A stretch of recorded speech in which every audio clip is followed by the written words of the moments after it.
If you're a banana, don't try to be an orange. You won't be a good orange, so people who like oranges won't like you, and people who like bananas because you're trying to be an orange aren't gonna like you. Be a banana, you're gonna attract people who love bananas, right? Until you define what is satisfaction, what will satisfy you, you will never be satisfied. The lesson out of that is go where you're valued most, right? Go to environments, go to people where you're going to be you're going to be valued most.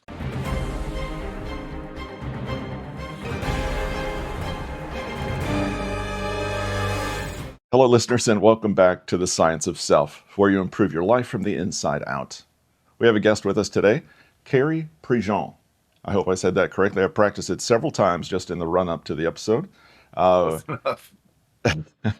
and as always the case, I'm not going to introduce our author other than, or our guest today, who is also an author, other than give a name and ask him to introduce himself and tell us what we should know about him. Okay, that'd be me. I'm trying to keep it relatively short. Background is in accounting, CPA. Started consulting in '87 after working for several companies. And the big thing that got me going was I noticed that business owners did not know how to use their financial data. They didn't know how to read financial statements. They were all very good at finding possibilities and turning into revenue. They were very bad at managing a business, scaling a business, building an organization, having processes to run the business. They all became, I guess, they worked for the business didn't work for them. They couldn't take time off, etc. So part of my, I guess, mission was to educate business owners on how to quote manage by the numbers that they all talked about, but really didn't know how to do it. And the newer thing is that everybody wants to take their business to the next level. And again, it's like, so tell me what's the next level? And it's, well, more revenue. Well, okay. But so the way I work with people, where I work with business owners is we start with by helping them. And I know this sounds like a bold claim, but we double net profits in a year. Secondly, we help you structure your business so that now the business works for you rather than you for it. The business is run by processes. We also get you actionable financial data on a weekly basis so that you can manage by the numbers. And longer term, we help you design your business into the future so that can be what's most beneficial for you rather than the forces of the market and government and competitors and everything else pushing your business somewhere you probably don't want it to be. So, All right, Cary, so you're a business coach and you double profits, you deal with revenue and numbers and all those very invaluable things for a business owner. But this is not a business podcast, and our listeners are right. not looking for business advice, of course. They're looking for personal growth advice. So when my listener says before they tune out, what does this mean for me? What does this interview have for me? Can you draw some lines, draw some connections there for us? Yeah, sure. Um, there's a discipline I use called the Ontology of Language, which probably doesn't mean anything to anybody. I am a certified ontological coach. But what that does is, well, let me back it up a little bit. The ontology of language has some claims, right? One of the claims is that what makes us human beings rather than just Homo sapiens is that we have language. Not just have language, you can't escape language. There's always some perspective that is telling you what you're experiencing. Like it, don't like it, good, bad, right, wrong, makes sense, don't make sense, agree with it, disagree with it. In fact, if you listen, you're now asking yourself right now, is this guy making sense? What the hell is he talking about? Oh yeah, okay, I hadn't really noticed that before. Something. The fallacy of most human beings is when we look out into the world or we experience input, sight, sound, taste, smell, touch, we don't, yes, technically we see with our eyes, yes, we hear with our ears, but I was talking with an audiologist yesterday, and I asked the question, do you really hear with your ears? And she went into this technical thing on, yeah, sound waves and your nerves, and I said, okay, but what is it that you really experience? Do you experience just sound waves with nothing? No, what happens is your narrative is telling you a story about what sounds came through, what that means to you, and it's filtered through your perspective of the way you see the world, right? So whatever your perspective is, it's going to have you see certain things. It's going to be empowering in certain ways. It's also going to have you not see some things. It's also going to be disempowering in a way. Does that make any kind of sense at all? So what I do with business owners or with people, and I've coached non-business people before, is generally what they come to me for coaching on is they're suffering in some way, and I don't mean like suffering like in pain and stuff, but there's some dysfunction going on, things not working well, things aren't going right, and it's generally because their perspective, their narrative, their language that they live by has them see the world in a certain way that is disempowering, right? And they can't produce results, they can't move forward, they're stuck. Um, they have, they're in bad moods about it. Um, and generally, the bad moods, when I say bad moods, what I'm generally referring to is resentment and resignation. And moods have a language, they have a discourse, right? And resentment and resignation, both as a foundational part of their conversation, is I assess that X is happening to me.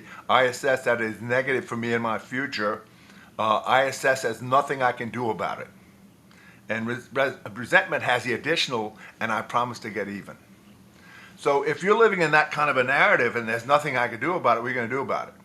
Generally, what you're going to do is you build yourself a very good victim story about how so and so is doing it to you and there's nothing you can do about it. As opposed to different moods, or generally opposite moods, what we call um, accepting of certain things. We can come to some acceptance of what's so about where you're at, as well as what's possible. You live more in moods of ambition and well, several on the other side, joy, peace, gratitude, right? And in those moods, the range of what's possible, as well as the range of possible actions, expands enormously. When you can start thinking about what's, in other words, rather than living by the assessment, there's nothing I can do about it, in different moods, ambition and gratitude, there's all kinds of things that become available. There's certainly a lot you can do about it. Now, did the world change physically? No, but your perspective, your language did, and now you're telling yourself a very different story. Does that make sense? Absolutely. Okay. So, how can people, I guess, your listeners, will they benefit by, I guess, me talking about that kind of stuff? Hopefully. One of the things that I always work with people on is, well, let me back up a little bit. Most people walk through life kind of sleepwalking, actually, with this narrative of, if only my life were more better, different, I'd be happy. But they never take the time to define or identify what is more, better, or different. It's like, oh, I wish I made more money. And also they kind of refer to happiness like it's this thing that's out there that hopefully will find them somewhere, someday. Right. And happy is a very shallow, temporary emotion that's about, I'm happy because I assess this positive stuff is happening to me right now. Change what's happening right now and the happy goes away. And maybe you get mad, maybe you get sad. But I give examples. You wake up, coffee's already made, you're happy. You're driving to work and get a flat. You're unhappy. You get to work. This pile of stuff, this big project you're not going to have to do has already been handled. Now you're happy. Um, one of your key people quits over some misunderstanding. Now you're unhappy.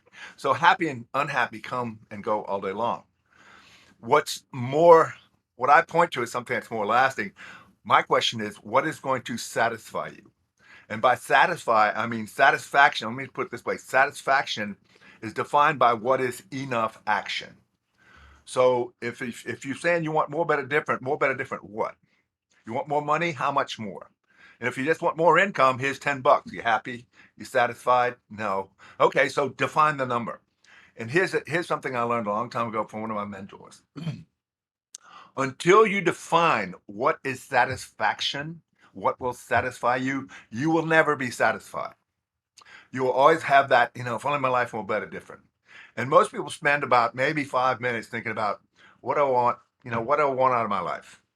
Um, Rather than just, I get a job, I go to work, I come home, drink a six pack, watch some tube, go to sleep and do it all over again. And, pray for the weekends so I can do even less.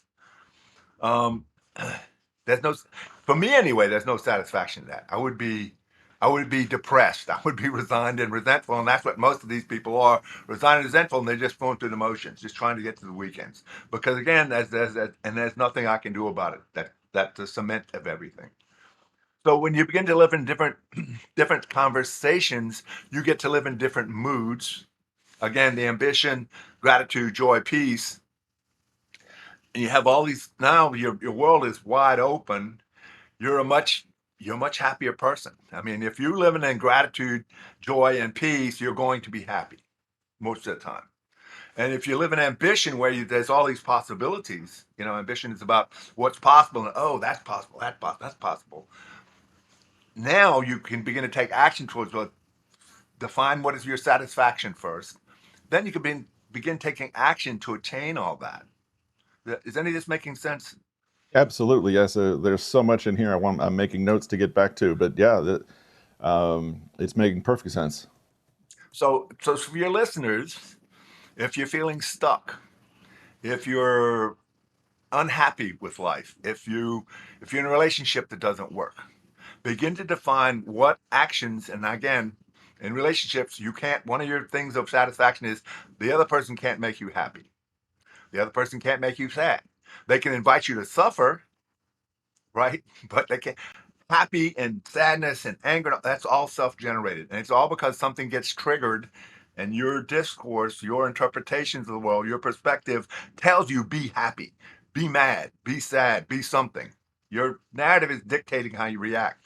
You can have the same event and have many different interpretations about it, which produce different emotions and moods, right? I mean, the most common is like put several people on a roller coaster, and you're going to get different reactions. Some people are going to love it. Let me go again. Some people are like, it was okay once, but no thanks anymore. Other people will be terrified, right? I'm never doing anything that's stupid again in my life. So people can share events, but you can't have a shared experience. There's no such thing. Everybody's going to have a slightly different experience. Make sense? That's great. So think about it this way. If you were born at a different time, and let's just go to the extremes, a different sex, a different religion, socioeconomic background. Let's say 1500s, and your family is practicing Druids, right? And instead of being a male, you're female. Even though the essence of you, let's say your spirit, and again, that's subject to interpretation, but your spirit is the same in that body and that circumstance and that everything. You would be a very different person because you would live out of a different narrative. You wouldn't have the distinction of some of our modern day stuff. You'd be fairly superstitious of whatever, the woods, the sky, the everything, the moon, all that would have different meanings for you, and you would live out of that rather than the language that you live out of now. So, yeah, so what there is to pay attention to is what is a narrative that's driving you? What is your narrative saying? A lot of times, what drives you to suffer are your assessments about the world, right? Especially assessments about you. And you get down to it, and a lot of times it's in childhood somewhere that we pick up different declarations about ourselves. I'm unlovable, or I'm stupid, or I was told my whole life, just me personally, my whole life in the high school, my mother always told me you're stupid and ugly. And I believed her, until I got to college and found out I really wasn't stupid and I really wasn't ugly. But that conditioning of my narrative, I held it as the truth. So there was some suffering that went along with that. And again, this isn't easy work, right? And it's not something you can really do with yourself. You need a good coach to be able to help you examine your narrative and what you're suffering from, because your narrative is going to be right there. Your narrative has been gathering evidence all your life to prove that it's right. And when you go to interrupt that and change it, it's like, no, no, no, no. What? Look, you try something different and it doesn't work. See, I told you so. I told you it's going to fail. You are unlovable. You are stupid. You are whatever. Um, so really, let me put it this way: why do the world's best athletes have coaches? Because you can't see yourself in the performance of what you're doing. You can't see yourself. Michael Jordan, as great as he was, could not see himself on the court. Now he could see films after, but it takes a coach that can tell you just little distinctions about, make this distinction, try this, try that, and next thing you know, your game is upped, not just a little bit, but a lot. It's those the finer the distinction, generally the more powerful they are. Also, the coach should have been around longer than you and knows different strategies and how to use them in playing the game. Now, again, the coach doesn't play the game, right? The coach is there to help you up your game level and come together as a team. And again, like I was reading something, it was yesterday, and they're talking about these really championship sport teams. You can buy all the best talent around. It's still going to take that team probably 3 to 4 years, 5 years maybe, to really gel together as a team. Especially if you bring in a whole bunch of superstars, you got a whole bunch of egos that have to learn to work together. So again, this work is very rewarding, but it takes time. It takes a coach, and it takes really becoming a lot more self-aware about who you are and the narrative that you live by that drives you to experience life the way you do. So if you want a much more rewarding world, rewarding experience of life, it's available. You just have to live with that interpretation that yes, there's all these possibilities. Yes, I'm grateful for everything I have. I'm at peace with, okay, I'm 70 years old. I'm a male. I'm married. I'm a grandfather. All the facts of my life. I accept all of that. That's who I am. There's some peace that comes with that. And the joy of, yes, I'm here. Everything in my life has got me to right here. This is still what's possible. And there's a lot of joy about that, right? So I don't know. Maybe I've gone on too long. I'll shut up now. It's interesting, uh, timing wise to me, because I was narrating a book this morning that had the section I did was on Marcus Aurelius and Stoicism, which is Ah, great right in stuff. line with what you're saying, with whether you have studied or embraced the Stoicism itself. Is it something? It certainly in aligns, as I see it, with what you're saying. Is it something you've Yeah, studied, or I haven't studied it in great detail, but yes, I'm a big fan of Marcus Aurelius, and the whole Stoicism thing. Um, and yes, it is in line. Again, none of that was part of my learning, the whole thing of the ontology of language. I've only discovered it probably in the last 5 years, and just, yeah, I love it, but I haven't studied in great detail. one of the first concepts I wrote down, the ontology of language? Did I get that correct? Yes. And you went into some detail on there, but ontology. Expand on Yes. that choice of that word. Okay. It comes from two words, ontos, which is Greek for being, and ology, the study of. So it's a study of being in language, right? In other words, we're not just biological beings, we're also linguistic beings. And your language actually lives in your body.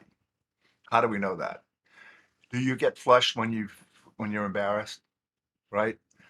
Do you have certain body experiences depending on the emotion or the mood that you're in. It shows up in your body. And you can do exercises about like taking an event and then changing your narrative about it, changing the story. Maybe it's a sad event. Okay, now tell a different story that comes out like happy or excited or ambitious. Like, what'd you learn from that? And your body will actually, your brain doesn't know the difference. Your body doesn't know the difference. Telling a different story, you'll experience the positivity in your body. And I've seen it over the last whatever 3 decades, three plus decades. So yeah, it's a study of being in language. And one of the other claims about it is that language is generative, right? And what do I mean by that? It generates your reality, number one. Right? You're not just describing reality, your narrative generates your reality. So that's why I always say, be careful. Your perspective is reality. Be careful who you allow to program your perspective. So that's why people who watch, sit there and watch mindless TV and cat videos on YouTube and stuff like that. You're feeding your perspective. You're feeding your ontology. Be careful of that. Be careful what you watch. Be careful what you read. Be careful of who you listen to. You want to be purposeful about that. It's like feeding your body. You eat a bunch of junk food, drink too much alcohol, all that kind of stuff. You put all that into your body, especially a lot of processed food that they're now coming out saying, there's all these chemicals and poisons and everything else, and you're not going to be well long term. At some point, it's going to show up negatively in your body. Same thing for your narrative. Be careful what you feed it. Be careful what you expose it to, because it doesn't know the difference, right? Um, it's also generative in that our future that you and I are experiencing right now was generated in the past in language. How? Because your invitation to be on the show, I accepted. There's a promise. We both show up at the same time. This today was generated in the past. So if you don't like the present that you're living in, have different conversations, learn to make different offers, different requests, which will result in different promises, which will generate a different future. Does that make sense? Yeah, Absolutely. it all happens in language. You know, if you're let me see if I can think of an example. If you're having conversations with people about the value of your work, and let's say you're valuing your work at, I'm going to do some random numbers here, $10. You're going to be limited to that. Let me say it different. Let me better one. Education. People who become teachers. Knowing that choice, you have to be aware that that life is going to have some limiting factors to it. You're not going to make that much money.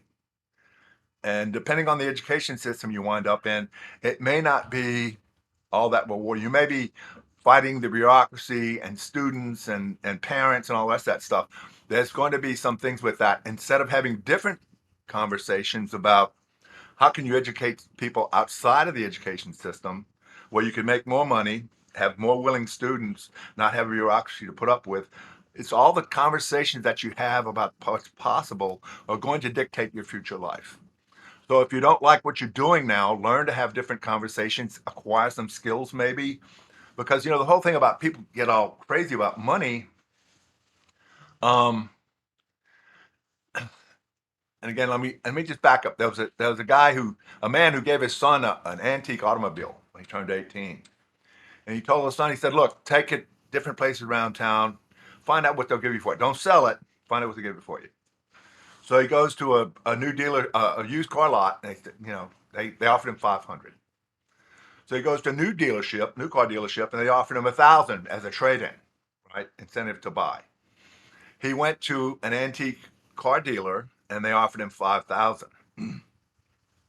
He goes to a car club that specialized in that make, model, and car. Somebody offered him 30 grand. So the lesson out of that is, how do you want to say it? Go where you're valued most, right? Go to environments, go to people where you're going to be you're going to be valued most. You know, nothing changed about the car. It's just the perceived value in those who saw it. So that was supposed to lead me somewhere about having different conversations. So what you have to be clear about money. Money was, yeah, that was the thing. So what is money? Most people think money is the green paper we find in our wallets or the digital digits in our bank accounts, right? Those are artifacts.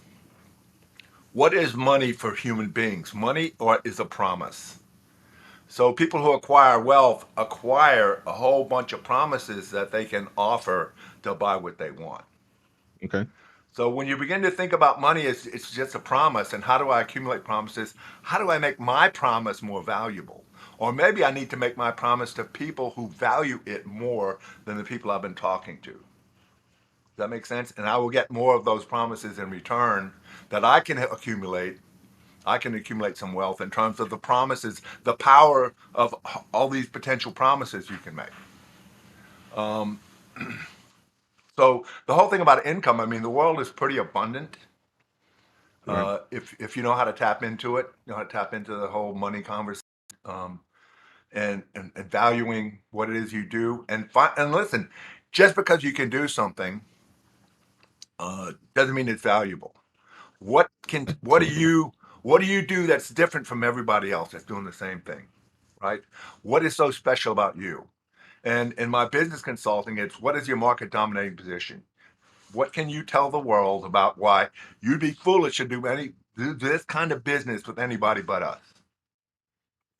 If you don't know that, in other words, you don't really know what you're worth, you don't know the value of what you do, don't expect anybody else to know Mm. it. If you're not clear on it, believe me, the public, the market you're trying to attract, the market you're trying to get in touch with, they won't know either. That's why businesses take successful ones anyway, take a fair amount of time, energy, money, whatever, to differentiate themselves with We're different. We're special. You need to come with us. And now, again, some businesses differentiate themselves. Let's say we're the cheapest in town. We're not the best. We're the cheap. If you want this basic stuff, I mean, McDonald's on their sign say billions and billions served. They're not saying they're the best burger. They're saying we've been really consistent over the years serving these mediocre hamburgers. And if you want if you want your not they don't serve Whoppers, your quarter pounder, it'll be the same in Houston as it will in Maine, as it will in London, as it will in Singapore. Very consistent. So again, they're not trying to be the best. They don't advertise that. They're saying we're very consistent. If you want cheap fast food, this place, come get it. And that's what differentiates themselves about the market, as opposed to like Burger Smith and some of the other more, I guess, upscale burger joints. They're saying, "Hey, we're better. If you want gourmet burgers and fries and beer and whatever else they have, we're the place." So again, that's getting clear on what your offer is. You have to be very clear about what is your offer, what's so valuable about it, and if it's not that valuable, what can you do to make it more valuable? What skills can you acquire? What can you add to it? But all that happens in language, and you have to be able to not just tell people about it, but they have their perspective, their narrative has to see what you're offering. If you present it in the wrong way, they're not going to see it. You said you should ask yourself, or you ask businessmen, what is your, was it market domination? Yeah, market dominating position. A lot of people also refer to it as your oh, it's a something selling proposition. ISP is ISP. Oh, unique selling proposition. USP, or your market dominating position. In other words, what is it that you offer that nobody else offers? Think of it this way: if you look at a tree line, in the distance, what tree you're going to notice? Pretty much to be the tree that's taller than the rest. The different one, It's yeah. yeah, the different one, right? Everything else just looks the same. So you don't want to be in a marketplace where you look like everybody else. You need to find out what is your special sauce, as they say, that people are going to want to be the path to your door. And you're not going to figure it out in a weekend. Okay. So be patient. It may take a while of experimentation, some market research, asking potential customers, what is it you're looking for? And again, in your life, it's like, I'll give you an example. Again, it's all about the satisfaction thing.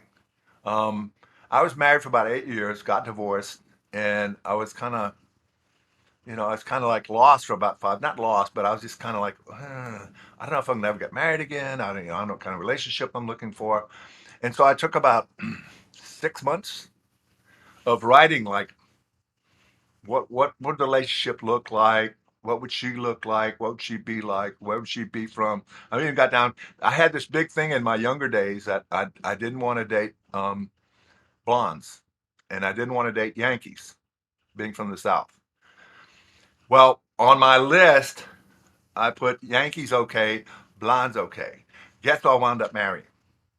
Oh, the obvious, A blonde Yankee from of Chicago. course. Been together 35 years. But again, she was in my list of satisfaction. If I had never taken the time to do that, anybody would have done, and maybe it'd work, maybe it wouldn't have worked. But she fit pretty much 100% of the things I wrote down about what I'm looking, and not that she's going to make me happy, but just some of the things we do together, some of the things she did, some of her interests, all that kind of stuff. She pretty much fit the bill, and we've been happily married for 35 years.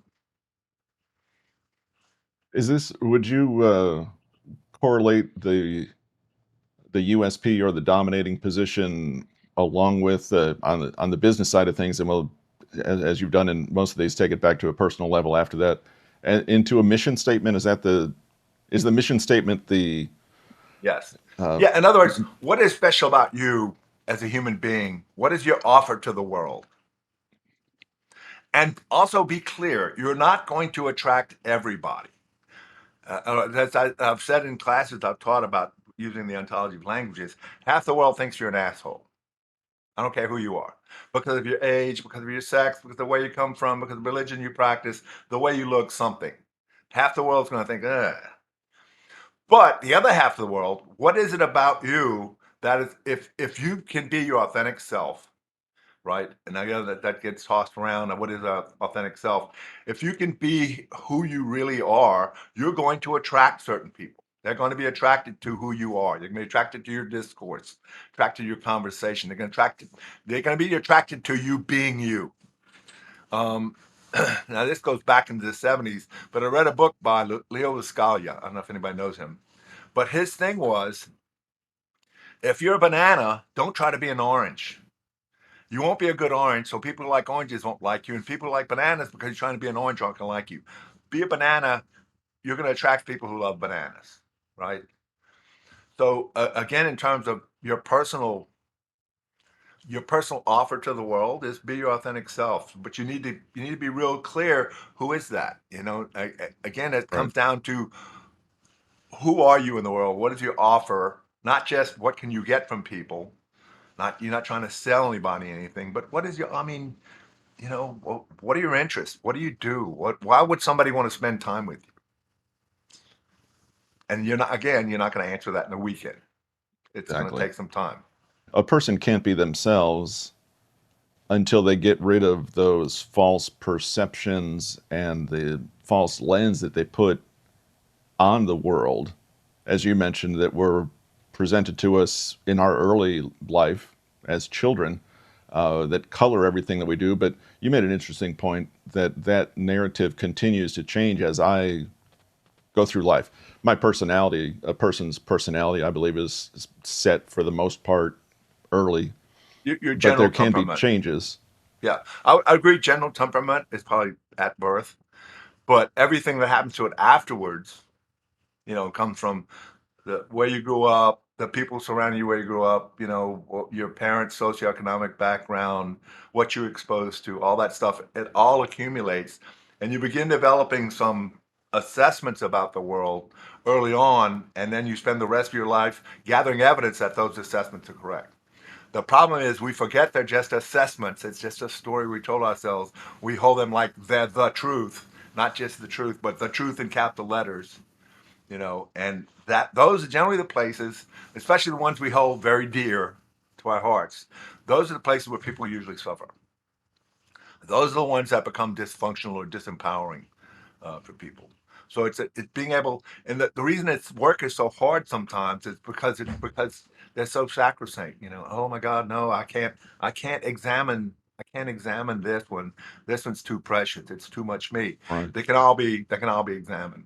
Um, I took a class with a brilliant guy from Chile one time. He was a biologist, but his comment, I mean, it got him into this whole thing of language, right? But his comment was the original sin was probably reflection. Like, what if this is not so? What if there is no God? And I believe in God. Can I prove that he exists? Not in a third party objective way, no. But I sincerely believe he exists, or she, or whatever it. God is as a supreme being, creator of the universe. Yes. Um, but you have to be willing to let go of those things and like just examine them. Is it possible that this is wrong? Is this just a story? Is this just an assessment I told myself? Um, there are very few, and put it this way, there are very few quote facts in the world. And what I mean by that is a fact is something that generally has social agreement, right? I'm sitting in a chair. So I can point to some distinctions that make it true that this is a chair. It's got a seat, it's got arms, it's got a back. It's used for the concern of sitting. Go to some uncivilized, some undiscovered places in the world, the Amazon jungle, Africa, wherever, that they don't have chairs. They wouldn't know what the hell to do with this. Especially if it was wood, it'd probably be fuel for a fire. There is no truth. I mean, the truth, like all caps, this is a chair. For our societal agreement, for the concerns of sitting, yes, it's a chair. Now, from those assertions, we start making declarations. And declarations design the future. Like this country was declared into existence by the Declaration of Independence. Now, we had to follow that up and use military power and some luck to establish, yes, we're separate from United Kingdom or England at the time. Um, we had to validate our declaration by using force. There's a special kind of declaration called assessments, and assessments is most of what we live in. The good, bad, right, wrong, like it, don't like it, make sense, don't make sense, agree with it, disagree with it. Like, so assessments about this chair. It's a it's a comfortable chair.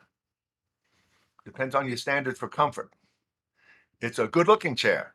Depends on your standards for what's good looking. You know, uh, he's old.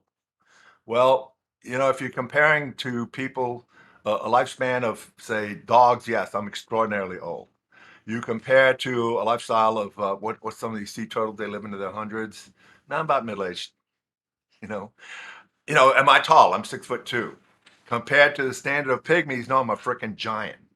Compared to the standard of the average NBA player, I'm too short for the game. So again, whatever your assessment is, there always has to be some standards that you're comparing it to, and there has to be some actions. Like you couldn't say I was tall or not tall if you didn't know I was 6'2", and you didn't know what standards you're comparing it to. Does that make sense? Yes. So, and that again, the whole thing of interacting with other people, we're not meant to be alone. I mean, there are some people who choose that, but we're not meant to be alone. We're meant to be very societal people. We're almost like herd animals in a way. We're having a limbic system, the herding impulse. That's why you see in financial markets, people tend to buy at the top and sell at the bottom. And it's all this greed rushing in. Oh God, like they said, when the depression, when the shoe shine boys were trading stocks, it was time to get out. And everybody gets out at the bottom because of rampant fear. It's a societal thing. There's even an analysis tool called Elliott Wave that can measure where we're at in different cycles of the market. Robert Prechter, I think he runs it's Elliott Wave principle. Um, you can see it in fires. Most people who die in a fire, they die jammed up at the exit door of smoke insulation. Same thing with financial markets. Everybody's trying to get at the same time. There's no buyers. They all die at the exit. That's that herding impulse.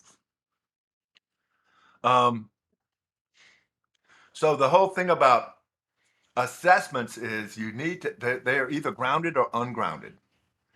You can only use assertions to ground an assessment. You can't use other assessments to ground an assessment. In other words, um, see a girl, she's good looking.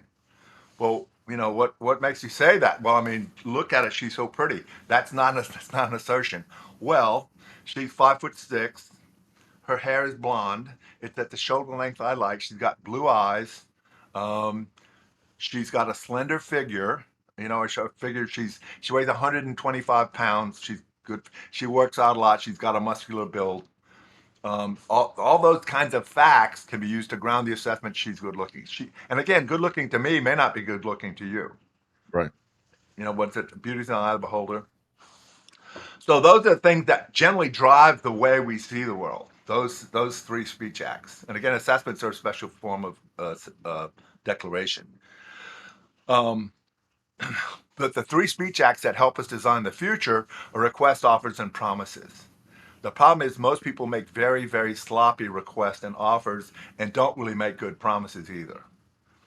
But for those to be effective, you need a committed speaker, a committed listener. You need conditions of satisfaction and a deadline. And generally, what helps in terms of once you accept, there's a promise made.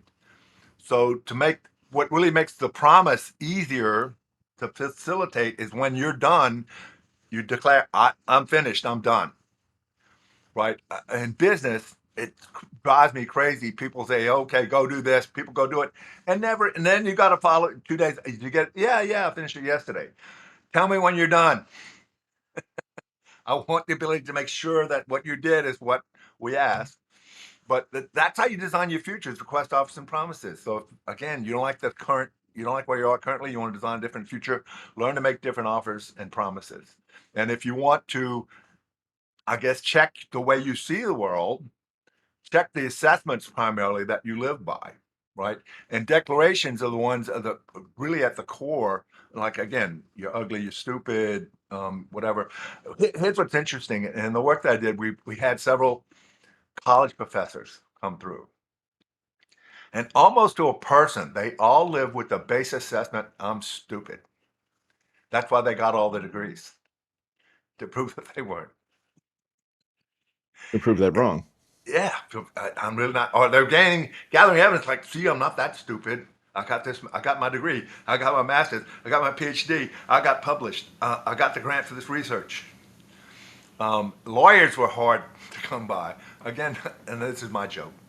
Lawyers are trained in law school to be right and to argue about it. You know, if they say he's making arguments, they're taking cases. He's making arguments before the court. So lawyers are really a tough nut to crack because of that.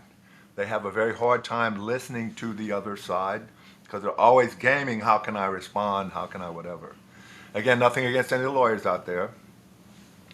Um, anyway, I've kind of rambled on here. Sorry about that.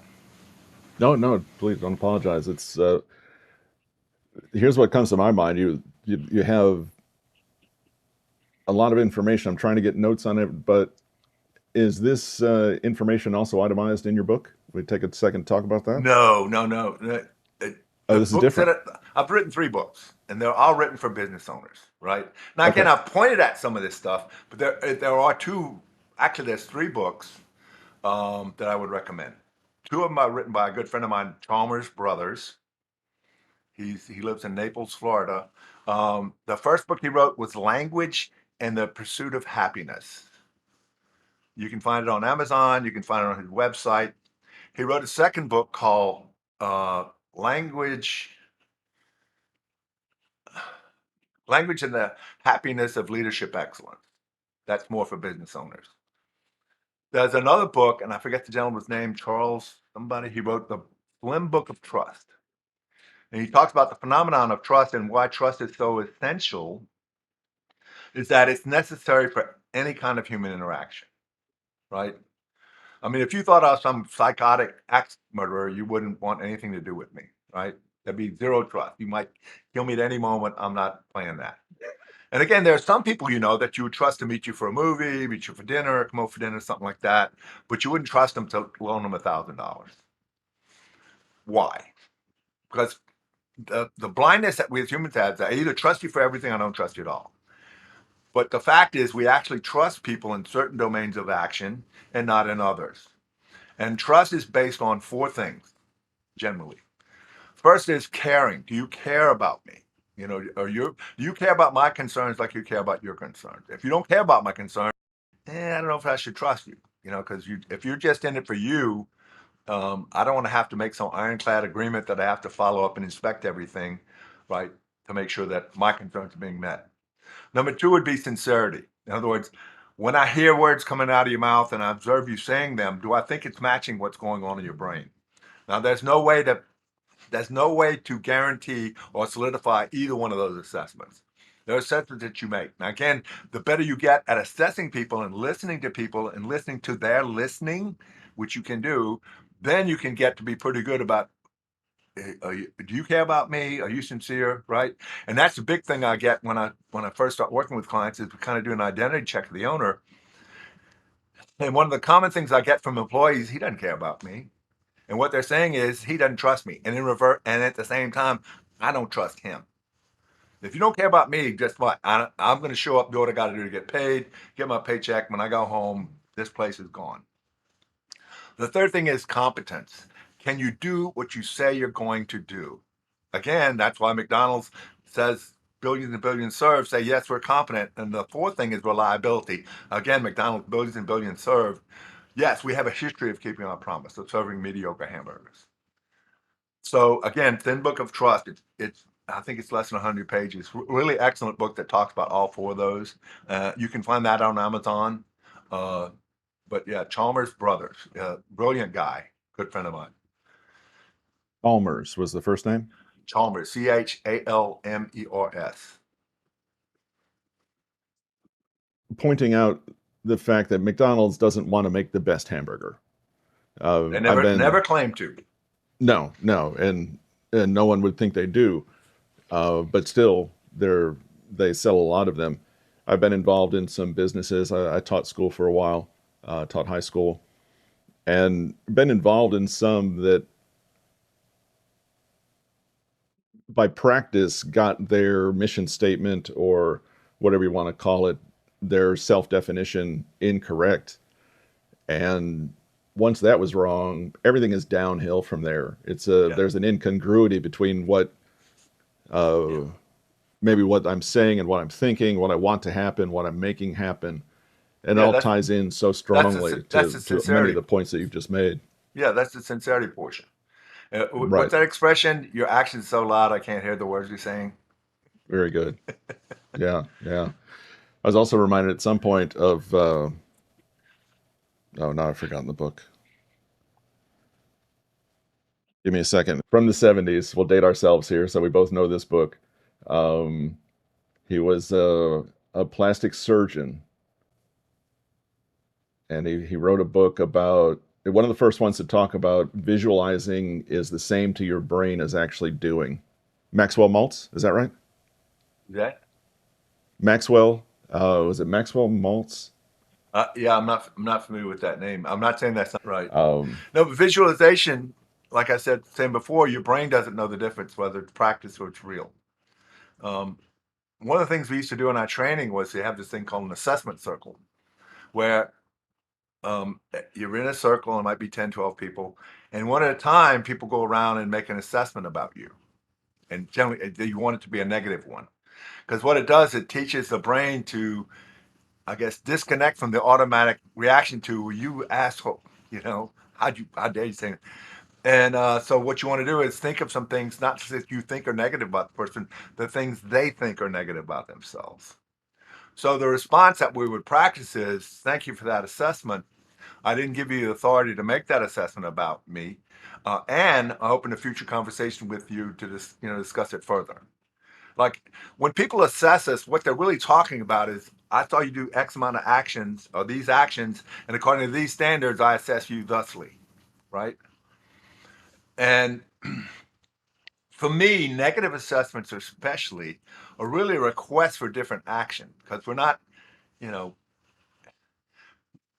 if you're just standing there, and again, some people are going to have all kinds of negative assessments just about who you are because of your sex, your height, your race, your everything else. But mostly what we get assessed by is our actions or lack of actions. So a negative assessment is generally a request for different actions. Now, again, that doesn't mean they're right. But if you start to get like 5, 10 people give you the same negative assessment, that's probably something you want to check out there, right? But listen, the world is full. Like I said, half the world thinks you're an asshole. There are all kind of random people that will. I've been riding my bike. And I don't ride nearly as much as I used to, but I used to ride probably 125 miles a week. And I've had people throwing Coke cans and beer cans and lit cigarettes and all kinds. I had one guy, he came up beside me and he slowly got in front of me and stopped to where I had to stop. And he rolls his window down, gives me the one finger salute, and drives off. Like, what do you? I didn't do anything to the guy. I was riding my bike in the street, which is totally allowed. There's even a bike lane. He was just okay, way by at him. Um, so yeah, listen, there are random people that will assess you negatively and make sure you know it. So a different way to look at it is they're inviting you to suffer. You don't have to accept, right? Your choice of being mad or sad or feeling bad about yourself is up to you. It's just an invitation to suffer. I can decline. that's great. More stoicism there is that I don't. Uh, there is no suffering except what I subject myself to. Things just are, and the suffering is a choice I make and how I react to it. It's very strong. I really like that. Negative assessments, an invitation to suffer. I Yeah. like that. And it's, Listening. go ahead. Yeah, go ahead. No, I was just saying, as human beings, most people are particularly gifted at making some really mean and nasty characterizations about other Mm, people, you know? And so there's a different way to live with that kind of stuff instead of making negative. Let me put it this way. One of the things that I really learned from this whole ontology of language and being able to coach people and deal with things is to learn to interact with the godliness in people rather than deal with their garbage, because that's what most people do. They deal with their garbage. What's the negative? What's the worst things I can think? What's some of the negative things I can pick out about that person? I'm going to deal with that. I'm going to mess with that. As opposed to, where's the godliness in them? And there's Wow. some in everyone. I mean, there's probably some really totally evil people in the world. I don't know any. But and I listen, I've had clients with sociopaths. There wasn't a whole lot of godliness there because there was so much garbage you had to get through to get to that person. But when you could get to them, at least for a little while, they were a different person. It was just so much work. Again, I didn't keep him as client very long, but it's so much work to get to that, um, to where you could actually deal with them with their godliness. Um, the work is just too much work, too much hassle, too much. It's not only that, it's exhausting, right? But yeah, that's something I try to focus on is what is this person's special offer? Maybe they don't even know. What is their gift to the world? Rather than, I don't like the way their hair, they look overweight, they're the wrong age, they got a funny accent, all this kind of stuff. And I know some people they just revel in that stuff. They roll around in it. That's great. What is this person's special offer? I was taught uh, through really through high school, every person knows something I don't know. Therefore, every person can be my teacher, and I need to Absolutely. seek out that thing within them that they know, and learn something from them. Ties in. What is this person's special offer? I like that the phrasing of that. Yeah. No, absolutely. Uh, There's something to learn from everybody. And we as Americans always want like the drive-through answer. Just tell me the answer. I don't have time right. to do all this work and like study and actually learn it. Tell me the answer. And it's in that kind of a mood, that sort of an arrogant, I already know everything, just give me the answer, that we cheat ourselves out of all kinds of learning and life experiences and really discovering other people. You mentioned the phrase a few times about an ontological coach. Yes. That, if I saw it correctly, that's a is it a certification Yes. through an organization? Is that, did I Yes. read it right? Mine was with Newfield Group back in 1992. Again, the concept of the discipline of the ontology of language was developed by a Chilean, Fernando Flores, a brilliant, brilliant guy. I think he was reading like a book a day, just about. He was in the, I think, Allende government in Chile when the CIA threw it over, and he was in prison for like 3 years. And he was tortured somewhat and stuff. He finally let go, but it was in prison that he began the thinking about, what is this, what is reality, and the whole thing of language, and that's what makes us who we are. And he developed this thing, the ontology of language. A brilliant guy. I was in. He was one of the facilitators for one of the courses I was in, and I mean, he was amazing to watch. Now he was kind of brutal. He was kind of brutal. He did not put up with a lot of bullshit. Um, But these other people, Newfield Group in particular, were Julio Olala and Rafael Echeverria. I don't know. I think the Rafael might have gone on and done something with the UN. Julio still, it's Newfield, not the Newfield Group anymore. It's Newfield Resources, and his daughter is now, I think she's one of the people in the higher ups in the company. Um, but again, another brilliant guy, very compassionate, very caring. His coaching, unlike Fernando's, was always about what, healing, putting people back together, giving them a different interpretation that they could be empowered by, rather than feel bad. Because Fernando was good at that. He would slice you and dice you, leave you in a million pieces, and then he put you back together. Whereas Julio doesn't do the disassembly first. Brilliant guy. He actually, I have a picture of him. He's been to my house a few times. I actually have a picture of him holding now my 30, she'll be 34 next month, as an infant.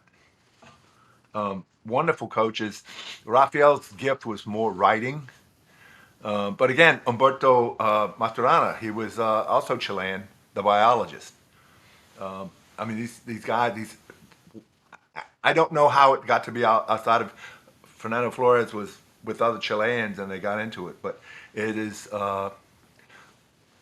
Thomas Brothers, he's an ontological coach, right? He's the one who wrote the book about the five speech acts and being an observer of the observer that you are. That's what it takes to really get a hold of your narrative. Being able to see you as other people see you. A different way to say it, the way I've described it is you have a narrative, you have a discourse, but it's back here. You can see my hands, I can't. I mean, I can see them on the screen, but I can't. And so the narrative's always here. It's pretty easy for other people to see, but I can't. So what the ontology of language does is kind of show you, oh yeah, that's what you look like to other people. Very humbling experience most of the time. Um, but it allows you to start, oh, okay, that I can see how that assessment, what I used to believe is the truth, very disempowering for me. It's causing me a lot of suffering. I need to change it. But again, the narrative has been there a while. It's got a ton of evidence that it's right. It's not going to go away. It's not going to go away politely and quietly. In fact, it's always going to kind of be there in the back, a little bit. You can turn the volume way down. Um, Fairly impossible to turn it all the way off forever. It's interesting of the number of viewpoints that we have. Of course, every conversation has a different background. You know, we bring different expertise into conversations. But as you boil these down, and is done in a lot of the books that I've narrated for Peter Hollins and others, there's the core things that you might get down to them in different ways, but they're still there. A true understanding of what is, not what you think it is or what your perception of it is. A true relationship with yourself. What are my values? And how am I true to those? And when you're not, things start to go wrong. Yeah. The concept of it's not an easy task getting in that comfort zone or getting out of your comfort zone to accomplish some of that change can be anywhere from mildly to extremely stressful and uncomfortable. So different approaches and different phrasings, but similar principles. It always strikes me in talking with people, the different approaches. And as you said, I say you in the general sense, you're only going to click with certain people. Yeah. You and I are of an age, and I could see a younger listener of 20s, somebody in their 20s, seeing two retirement age people yapping on. It's like, Well, oh, these geezers Xers, know. yeah, Yeah. sit down, boomer. We don't need any of that. But Right. there is hopefully some knowledge and even beyond that, some wisdom that comes with seeing these things. We're closing in on our time. Okay. We're not right up on it, but I don't want to short the last few questions that I have. If you were going to list a couple of 7 habits of yourself or other highly successful people, what might those be that a younger individual should look to incorporate into their lives on a daily, regular basis? And then what final piece of advice would you give to our listeners to maybe sum up or maybe expand the conversations that we've had? Yeah. I don't know if I have 7. No, that's fine. Yeah. I mean, 2 or one of the 3, things, whatever you have. yeah, one of the things I really try to get people focused on is what it's going to satisfy you. What is enough action? What domain of action? And 37 years ago, one of my major mentor outside of my father said, "Do you want to know those things in life?" I said, "Yeah." He goes, "Being ultimately satisfied, getting exactly what you want." I said, "Man, that's great." He goes, "You know how to get it? You ask for what you want." He goes, "Yeah, but before that," he said, "know what you want. If you don't know what you want, and anything will do, you'll probably never be satisfied. In fact, if you don't declare satisfaction, you will never be satisfied. So take some time. It's not going to be easy. It's not going to be quick. Always be asking yourself, what would satisfy me? What would be enough action here that I would get it?" Um, and again, so every part of your life requires that kind of reflection, whether it's your hobbies, your body, your relationship, your money, your job, your career, all of that. So that's one place. It's always focusing on satisfaction. It leads to a much more rewarding life. The other thing would be to practice what I call acceptance. And I'm talking about acceptance of what's so, like what are the facts of your life? I kind of went through a short list of mine. What are the facts of your life? Have you, whatever they are, especially the ones you're not comfortable with, the ones you don't like. I know one guy, he was like, I'm too short. Too short for what? Too short for life? Well, I want to play basketball. It's always been too short. And there's this one pro guy named, what's it called, Spud. The guy could actually Spud dunk. Webb. Yeah, I think the guy could actually dunk. I said, so Hmm. maybe you let that limited conversation, I'm too short, stop you from playing basketball more and actually learn some skills. They have people who are, quote, short for the NBA who've made it. So at the same time, don't beat yourself up that, oh, but now just be okay with, I'm short. I am 5'5" or whatever he was, and I'm equipped for living, right? So practicing what's so about yourself as well as what's possible. It's practicing that acceptance, and what's possible is what's going to generate the ambition, the excitement, the wanting to get up in the morning, the wanting to take more action. But if you want the peace and the joy and the gratitude, practicing that is acceptance of what's so about you. Like, how's that thing go? Gratitude is not wanting the things you have, it's having the no, it's not wanting to have different things. I forget how it goes, but instead of just wanting what you don't have, be grateful for what you do have, basically. Because it can all get taken away, all of it. I mean, even things like, are you familiar with the movie Any Given Sunday? Al Pacino plays the head coach. I've not seen it. No. Okay, there's a halftime speech he gives, and it's like a championship game. And again, I never would have envisioned Al Pacino as a head football coach, right? Right. But he gives this fantastic halftime speech, and he starts it with, "As you get older, things get taken away from you." I was like, what the hell is he talking about? And as I got older, I knew what the hell he's talking about. You start to lose friends, you start to lose family, you start to lose your hearing, you start to lose your sight, you start losing a youthful body, you start to lose your memory. All that just gets taken away from you. You don't have a choice. It just gets taken from you. Now, you can do certain things to counteract it, but aging is entropy sucks, as the saying goes. So being able to accept that, yeah, I'm 70 and my body doesn't do what it used to be able to do, and I can see this gradual degradation. It's just, and I'm okay with that. Um, so yeah, practicing acceptance, practicing that will allow you to practice gratitude, peace, joy, and ambition. The other thing is, um, and I say this all the time, what we get paid for, what we get rewarded for in life is the results we produce. What most people live by is the reasons why not. So which one are you gonna work on? Producing results that you say you're gonna do, you're gonna have all these reasons why you couldn't do it. Because nobody wants to pay for reasons why not. Or said a different way, are you committed to your commitments or are you committed to your reasons? And by that I mean, when I say commitment, my definition of commitment is I accept no excuse that this does not happen. When when you approach things with that intentionality, I mean, what's going to get you away? You know, nothing.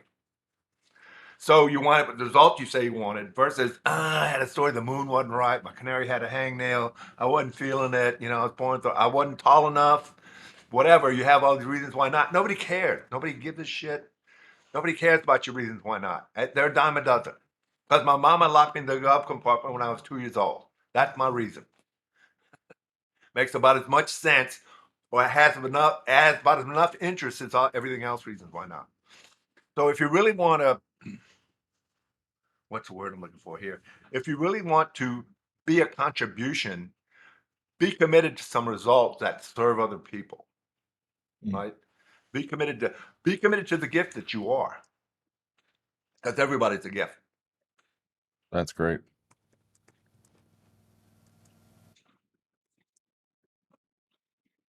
That's great. Thank you very much. Do you want to give a plug about your book before we go, or your books, Um, I should say? I have two books in print. A third one is at the printer. One is called Optimize. Again, I wrote these for business owners. So if you're not a business owner, you have no intention of being a business owner, you're welcome to get that both at Amazon. This one's 10 secrets every business owner should know. Um, but again, like I said, they're geared towards business owners. If you're okay with a PDF copy, you can go to my website, strategicbusinessadvisors.org. You can download PDF copies of both books, absolutely free. Um, but like I say, that this one especially talks more about what is it to be an entrepreneur. What I was trying to do is give entrepreneurs a sort of a picture, a linguistic picture of how they look in the world, how they come across, and how parts of them very empower. Part of their perspective is very empowering. There's other parts that are very disempowering, right? So I guess if you're not an entrepreneurial, if you're more the 80%, they just want a steady job and a paycheck. This, I mean, you maybe say, "Oh yeah, I had a boss just like that, total asshole." Um, and the other one, really, this is more about practical, practical. What can you do to make your business more profitable? But really, if you're looking for something in terms of the ontology of language, I highly recommend Chalmers, at least his first book, Happiness. Language in the Pursuit of Happiness. Fantastic. It breaks it down, easy to read. The concept is easy to get. And again, I was amazed that when I got into this learning, that no one had written a book. And then he wrote it, and I think the forward for that book was actually written by Julio Olala, uh, probably one of the better coaches I've ever seen in my life. That guy was amazing to watch. Um, so yeah, those are my. I have a third one coming out, and it's really based on the 12 strategies I use to help businesses double their profits in a year. But again, if you're not a business owner, don't worry about it. You wouldn't get anything out of it. Probably wouldn't enjoy it. All right, great.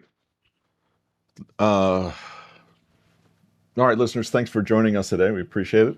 Thanks to our guest, Cary Prejean. Did I still get it right after an hour and a half? Close enough. Close enough. Close enough. All right. Thanks for being with us. Listeners, be sure to check out those resources online, and we'll see you next week.